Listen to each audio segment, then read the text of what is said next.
जय श्री कृष्ण।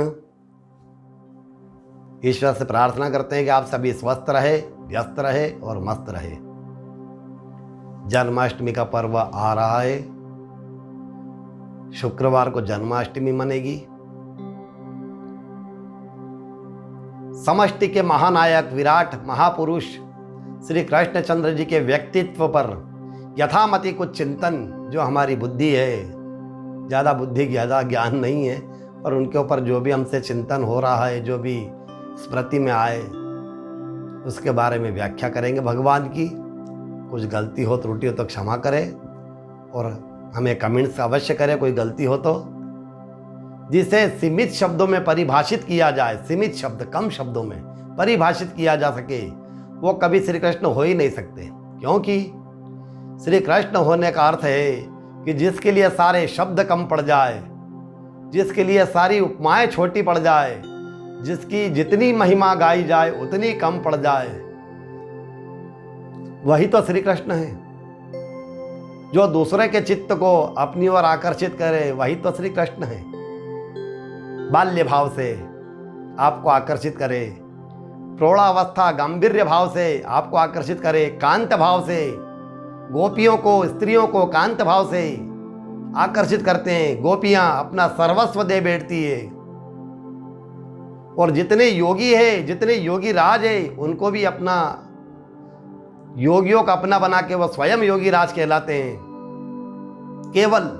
केवल बाहर ही नहीं, संसार में ही नहीं, अपितु हमें अपने भीतर भी श्री कृष्ण को जन्म देना होगा।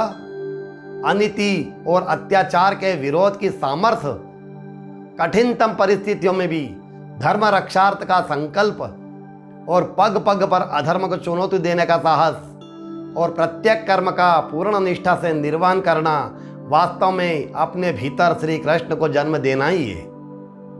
अन्याय, अत्याचार, अनीति, इनसे लड़ना भगवान श्री कृष्ण से सीखिए। अन्याय के खिलाफ लड़ते हैं, अत्याचार के खिलाफ लड़ते हैं, अनीति से लड़ते हैं। जो व्यक्ति सबका विरोध करता है मगर दो जगह पर विरोध का सामर्थ्य खो बैठता है, जब विरोध अपनों का हो तो सामर्थ्य खो बैठेगा, और दूसरों का हो, किसी विरोधी सामर्थ्यवान का हो तो शक्तिवान का हो, तो उसका विरोध नहीं कर सकता है। श्री कृष्ण से सीखो, सबका विरोध किया उन्होंने।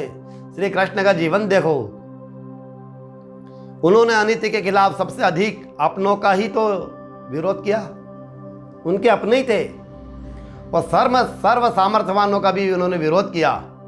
7 वर्ष की अल्पायु में जिन्होंने इंद्र को घमंड का, अभिमान का नाश कर दिया, अपने ही कुल के लोगों का जब कुमार्ग पर चलने लगे, अपने ही कुल के, अपने ही कुटुंब के लोग जब कुमार्ग पर चलने लगे, किसी दुर्व्यसन में, दुर्लक्षणों में, किसी पर अत्याचार करना, किसी का शोषण करना, ये अगर करने लगे तो बिना किसी संकोच के, बिना किसी मोह के उनका परित्याग कर दिया।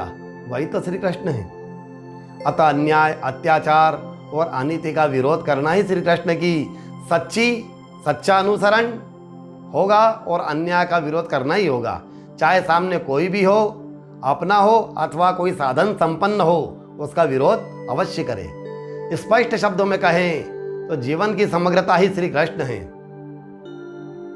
इसलिए ही हमारे शास्त्रों ने भगवान श्री कृष्ण को 16 कलाओं से परिपूर्ण बताया। श्री कृष्ण होना जितना कठिन है, श्री कृष्ण को समझना उससे भी और कहीं अधिक कठिन है। श्री कृष्ण के ऊपर केवल एक पक्षी चिंतन नहीं होना चाहिए। लोगों का एक पक्षी चिंतन होता है, जो उन्होंने कह दिया वो सही है, आप भी चिंतन करें। एक पक्षी नहीं होना चाहिए। कुछ लोगों द्वारा उनको योगेश्वर भगवान श्री कृष्ण के केवल एक पक्ष को जनमानस के समक्ष रख करके उन्हें भ्रमित किया जाता है। श्री कृष्ण समग्र है, समस्त के लिए है, तो उनके जीवन का मूल्यांकन भी समग्रता की दृष्टि से होना चाहिए। तब कहीं जा करके वह आपकी और हमारी समझ में आएगा। लोगों की मानसिकता रहती है कृष्ण भोगी है, विलासी है, कामी है। कृष्ण विलासी है, हाँ विलासी है तो महान त्यागी भी है, त्याग किया है उन्होंने। कृष्ण शांति प्रिय है तो क्रांति प्रिय भी है, युद्ध लड़ा है। कृष्ण मृदु है तो कृष्ण कठोर भी है। कृष्ण मोहन प्रिय है तो कृष्ण वाचाल भी है, कृष्ण रमण विहारी है तो अनासक्त योग के उपासक भी है। अनासक्त मतलब जिसमें कोई आसक्ति ना हो। एक ये आसक्ति कि मेरा पुत्र, मेरा बेटा, मेरा भाई, मेरी पत्नी, ये आसक्त, और एक अनासक्त कोई मेरा नहीं, इसको अनासक्त। तो अनासक्त योग के उपासक भी है। श्री कृष्ण में सब है, पूरा है और संपूर्ण है, और पूरा त्याग, पूरा विलास, पूरा ऐश्वर्य, पूरी लौकिकता, पूरी मैत्री, पूरा बैर, पूरी आत्मीयता, पूरी अनासक्ति। जिस प्रकार दीपक के द्वारा सूर्य का मूल्यांकन नहीं हो सकता, उसी प्रकार तुच्छ बुद्धि से उस समग्र चेतना का मूल्यांकन भी नहीं हो सकता है। क्योंकि कृष्ण सोच में तो आ सकते हैं मगर समझ में नहीं आएंगे। जिससे सोच का ही कल्याण हो जाए उसे समझने की जीत का कोई अर्थ नहीं होता है।